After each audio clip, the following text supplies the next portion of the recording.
Hello everyone and welcome to Drive Steady. The Mercedes GLB is an all-new car in their lineup and it is in the subcompact mid-size SUV segment. And it's quite an interesting car because it's on the smaller end, but it can seat up to 7 people. So it genuinely sparked my curiosity and I started researching it a little bit. And then I started asking myself a question. How does the Mercedes GLB differ from the Mercedes GLC? How are they similar? Now, obviously, everybody knows that they look different, they're styled differently on the exterior. But what about things like interior dimensions? Things such as headroom, shoulder room, leg room? What about fuel efficiency, miles per gallon? And what about cargo space? Which one of the two has more cargo space? So in this video, we're going to do a review comparison of the Mercedes GLB and the Mercedes GLC and try and answer those questions.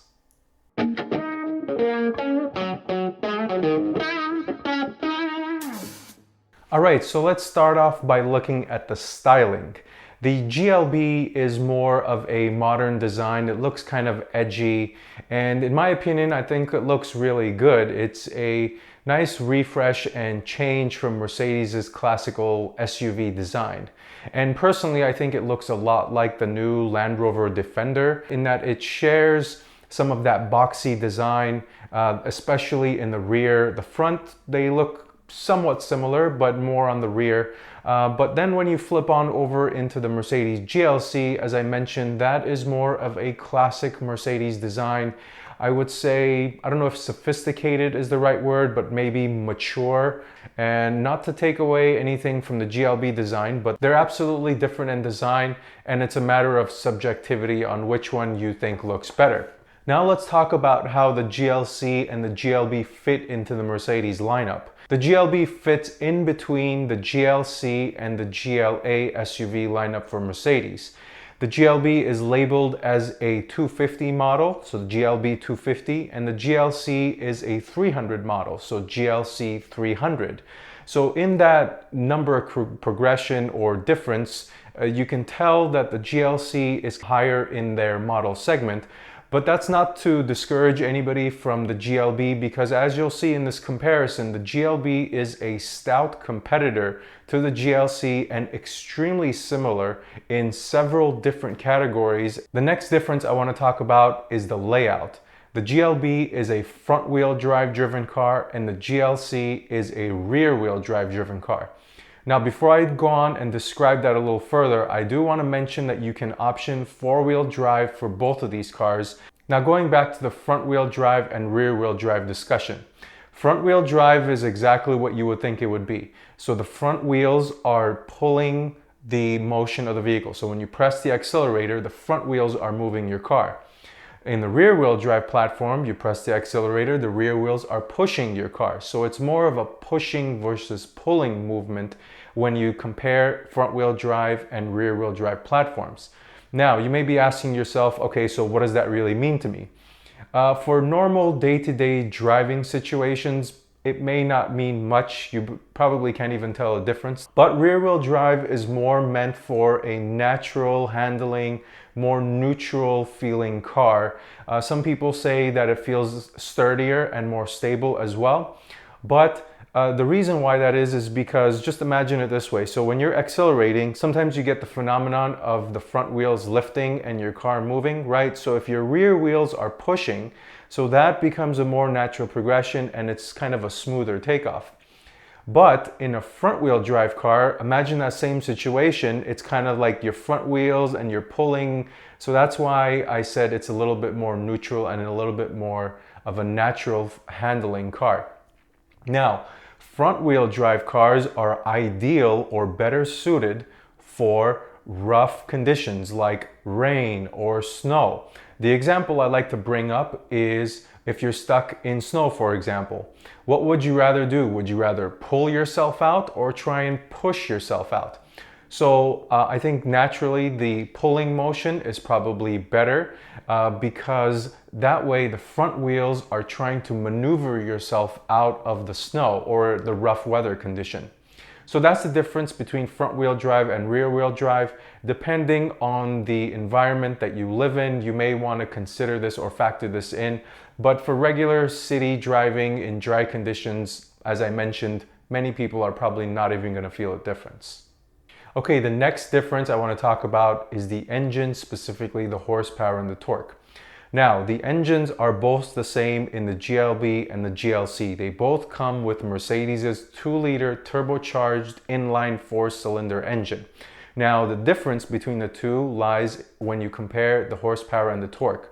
The GLB has 221 horsepower and 258 foot-pounds of torque, while the GLC has 255 horsepower and 273 foot-pounds of torque, for a difference of 34 horsepower and 15 more foot-pounds of torque in the GLC. Okay, so branching off of the horsepower and torque figures, now let's look at acceleration. To get to 60, the GLB takes 6.9 seconds and the GLC takes 6.1 seconds.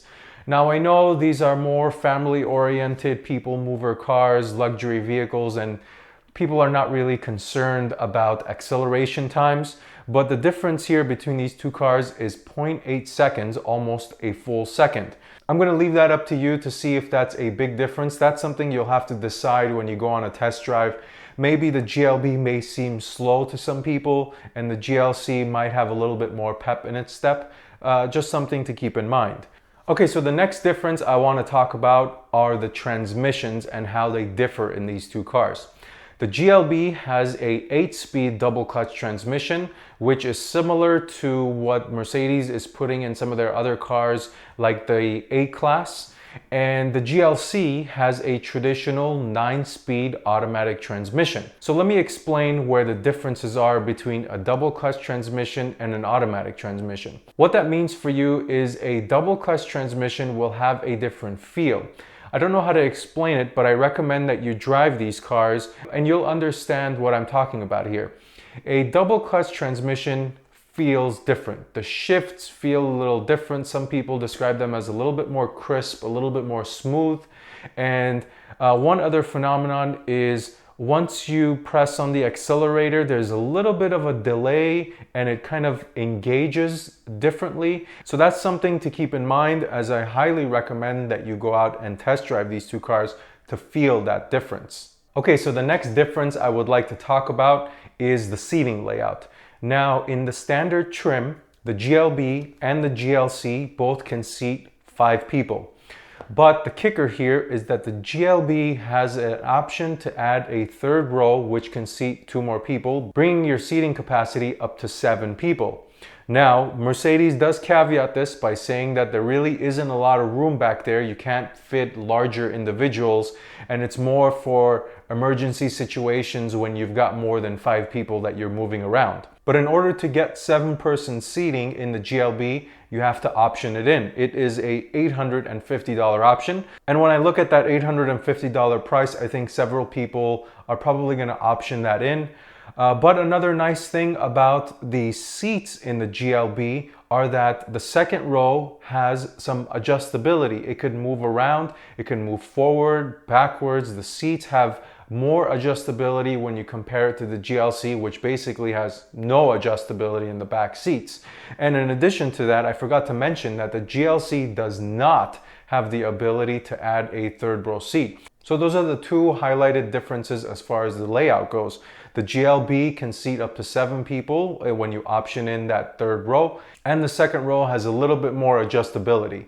All right, the next difference I want to compare between these two cars is cargo space. In the GLB, you have 62 cubic feet of space when the 2nd and 3rd rows are down, and then you've got 20 cubic feet of space when the 2nd row is up. In the GLC, you have 56.5 cubic feet when the 2nd row is down and 19.4 cubic feet when the 2nd row is up.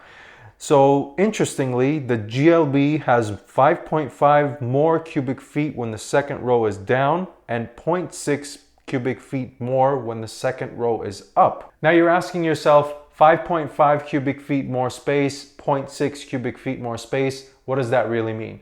Now to demonstrate that, I like to do an exercise comparing carry-on bags. A standard carry-on bag takes up to 1.6 cubic feet of space. Now, when you take those carry-on bags and you pile them all up in the GLB and in the GLC, when the second row is completely flat, remember this is 5.5 more cubic feet of space, you can have 3.5, well, almost 3.5 more carry-on bags in the GLB. So there's a difference here. 3 carry-on bags is quite the space, and that kind of puts it in perspective, the 5.5 additional cubic feet of space in the GLB. Okay, so the next difference I want to talk about is exterior dimensions, essentially the size of these two SUVs. Here's a chart showing the length, width, height, and wheelbase for these two cars. You can see that the GLC is a bigger car, almost 1 inch more in length, a full 3 inches wider than the GLB, and the height comes in almost an inch taller for the GLB. But another significant difference for the GLC is that it has a 2 inch longer wheelbase. Now, some of you might be asking yourself, what the heck is a wheelbase? A wheelbase is the measured distance between the front and the rear wheels. And how this translates for you is that a longer wheelbase is typically associated with a more sturdy, more stable, more rock solid feeling ride. And some people say that it is a more luxurious, more cushiony feeling ride when the wheelbase feels a little bit longer. Okay, so the next point I want to talk about are the interior dimensions. And this is where it's going to get really interesting, and it kind of surprised me, some of these figures that came in. So here's the chart showing legroom, headroom, and shoulder room, and the numbers that you see, 1, 2, 3, designate the rows. And it's really interesting to see that even though the GLB is a smaller car, as we saw in the previous category, it bests out the GLC in several of these categories. In legroom, it's a little bit bigger. In the headroom, it's almost 3 inches bigger. The shoulder room, the GLC comes in 1.4 inches more, and that's probably because the GLC is a wider car. And then again, when you look at the second row, the GLB has more legroom than the GLC. Same goes for the headroom, and again, similar trend, the shoulder room is more in the GLC. And obviously the GLC does not have an option for third row, but here are the figures for the GLB's third row seats. So it definitely caught me by surprise when I saw that the GLB has more legroom and headroom in the first row and in the second row seats than the bigger sized GLC. Okay, the next category I want to compare is miles per gallon. Here's a chart showing the city, highway, and combined averages for both the GLC and the GLB. And you can see that the GLC gets 1 miles per gallon better than the GLB in the city. On the highway, the GLB 1 miles per gallon better than the GLC. And for a combined average, the GLB bests the GLC by a full 2 miles per gallon. The next difference I want to talk about is the price. The GLB comes in at $37,595 and the GLC comes in at $43,495. Now, both of these figures include destination and handling.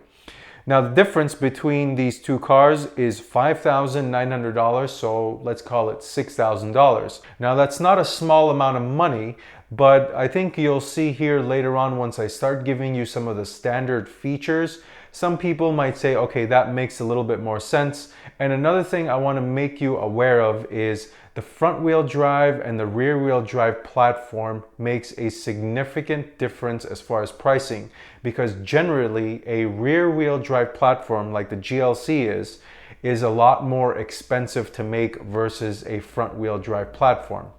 Now, the next thing I want to glaze over really quickly is the warranty, and they both have the same warranty. The GLC and the GLB have Mercedes' standard 4-year, 50,000 mile, whichever comes first, warranty, and that's a bumper-to-bumper warranty, and it includes roadside assistance, I believe. One thing it does not include is maintenance. So if you're familiar with BMW throws in some maintenance like oil change and brake fluid and things like that, but Mercedes does not, so that's something to keep in mind.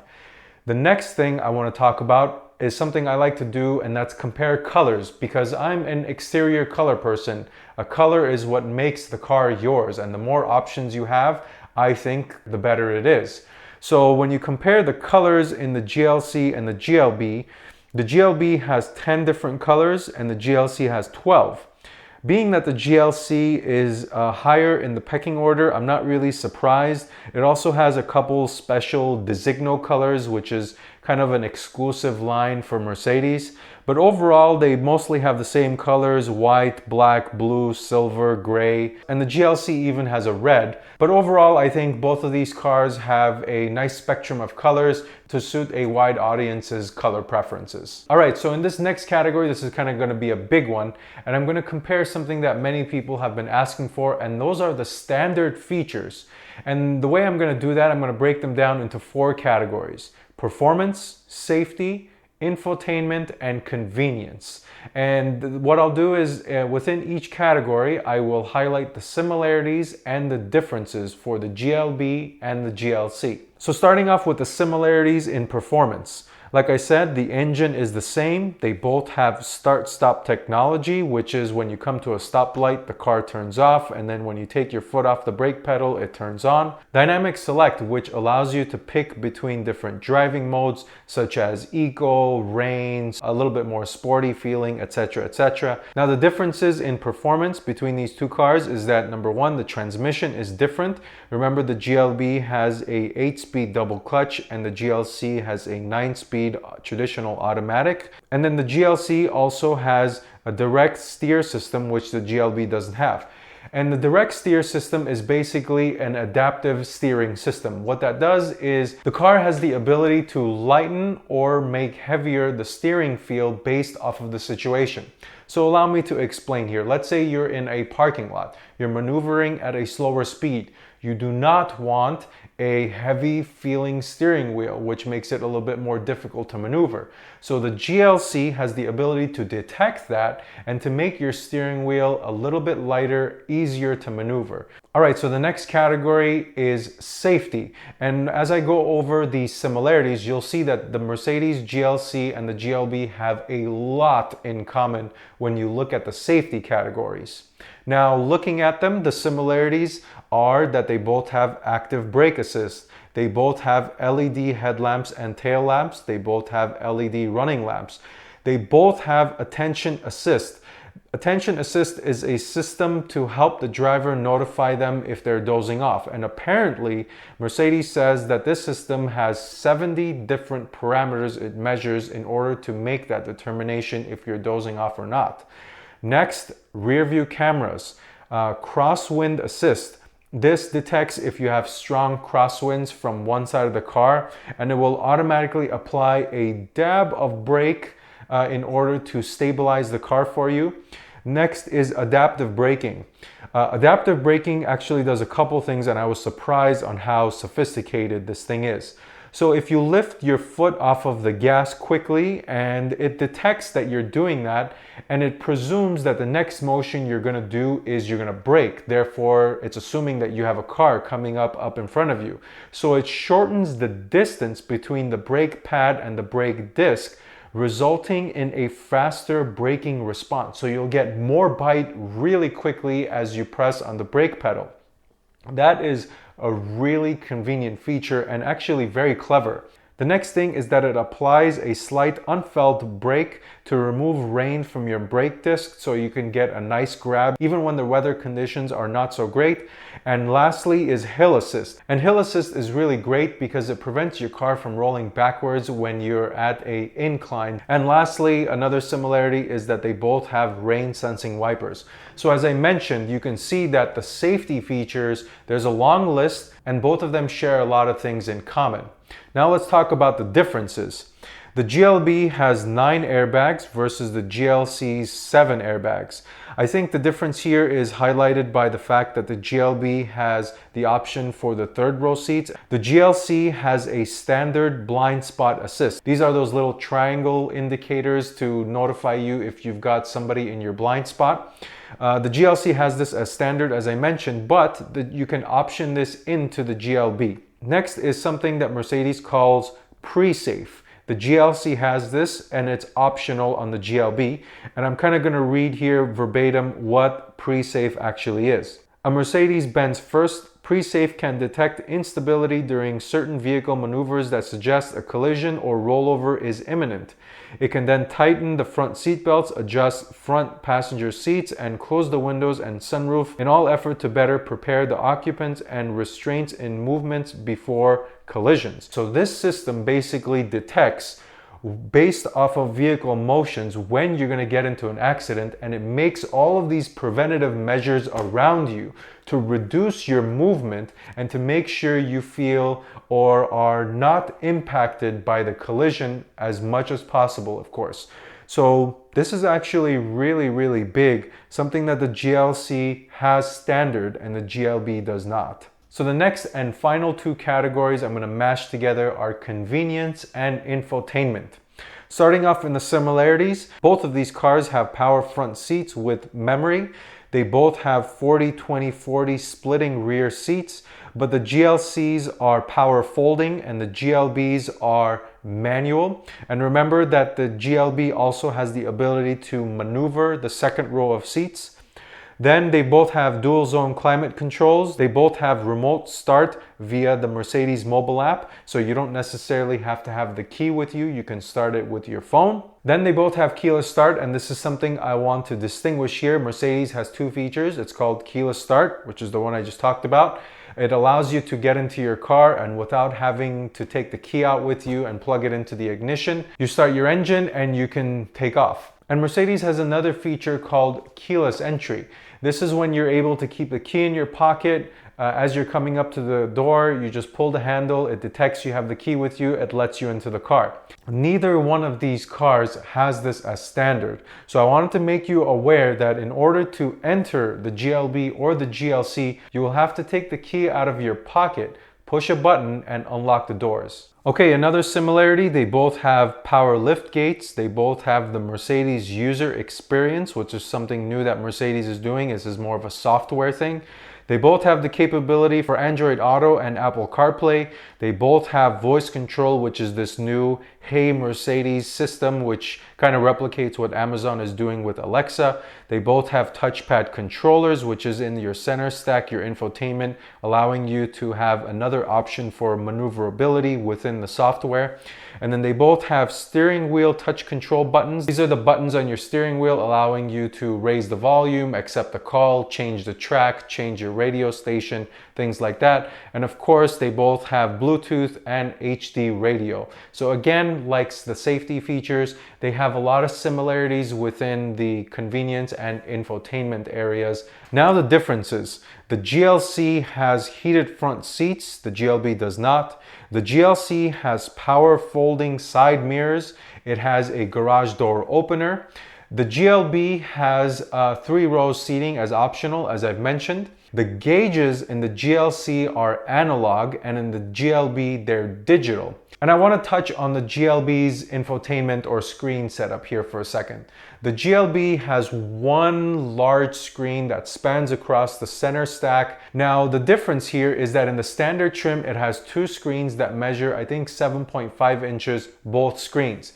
Now this kind of looks funny. Here's a picture of it, and my recommendation would be that you go for the optional 10.25 inch screen, as I believe it looks a little bit cleaner. It kind of looks more suited for the vehicle, because when you have the 7.5 inch screens, they look kind of out of place and there's a humongous bezel. Next is the front bass system. The GLC has it, the GLB doesn't. But the interesting thing here is that the GLB has 8 speakers on the interior and the GLC only has 6. So I wonder why Mercedes markets the front bass system in the more expensive GLC. Maybe the front bass system actually has a better sound quality. Next is the driver and passenger has 10-way adjustability in the GLC and only 8 ways in the GLB. The steering wheel is electronically operated in the GLC and it's manual in the GLB. And then the GLC also has a valet function and the GLB does not. Basically what the valet function is, you take your car to a valet, it allows you to lock down certain features so the valet parker does not mess around with your car and do funny things that you don't want them to do. All right, that brings us to the end of the comparison. I just want to wrap up this video with a couple thoughts. The GLB and the GLC seem like they're pretty similar in a lot of ways, and they're different in a couple ways. Specifically, the standard features, the GLC seems like it's got a longer list of features that are built into the price, hence the $6,000 difference.